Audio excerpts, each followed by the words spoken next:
السلام علیکم، اردو خبروں کے ساتھ میں ہوں ہنا بٹ۔ آپ دیکھ رہے ہیں CID نیوز نیٹ ورک اسلام آباد۔ آج کی تازہ ترین خبریں۔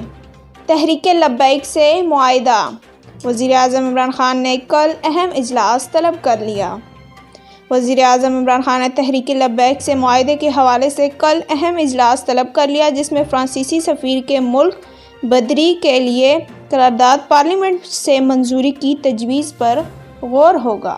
پاکستان میں اضافی پابندیوں اور سخت SOPs کے اثرات آنے شروع۔ National command and operation centre کے سربراہ اسد عمر کا کہنا ہے کہ ملک میں سخت SOPs اور سرحدی لاک ڈاؤن کے اثرات سامنے آنے لگے۔ کیسز کی مثبت آنے کی شرح میں کمی ریکارڈ کی گئی۔ فاسٹ بالر حسن علی کے گھر ننھی پری کی آمد۔ قومی کرکٹ ٹیم کے فاسٹ بالر حسن علی کے ہاں بیٹی کی پیدائش ہوئی۔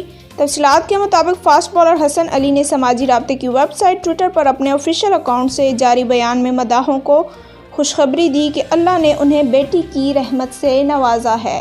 JUI رہنما پر قاتلانہ حملہ۔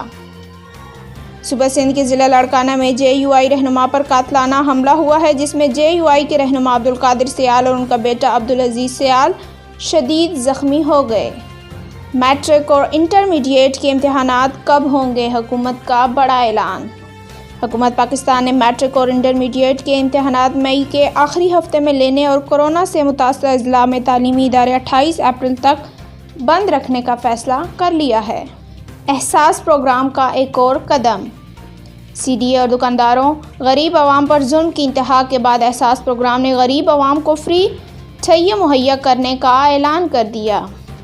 اب غریب عوام کو روزگار کے لیے احساس پروگرام کی طرف سے G11 مرکز میں فری ٹھیہ اور جگہ فراہم کی جائے گی، اور ان لوگوں کو احساس پروگرام کی طرف سے فری ٹریننگ بھی دی جائے گی۔ موسم کی خرابی اور بارش کی وجہ سے G11 مرکز کے سامنے 2 گاڑیوں میں تصادم۔ خوش قسمتی سے کوئی جانی نقصان نہیں ہوا۔ اس کے ساتھ آج کی خبریں اختتام پذیر ہوئیں۔ مزید خبروں کے لیے دیکھیں CID نیوز نیٹ ورک اسلام آباد۔ اپنا خیال رکھیں اور دوسروں کا۔ اللہ حافظ۔ You are watching CID News Network Islamabad.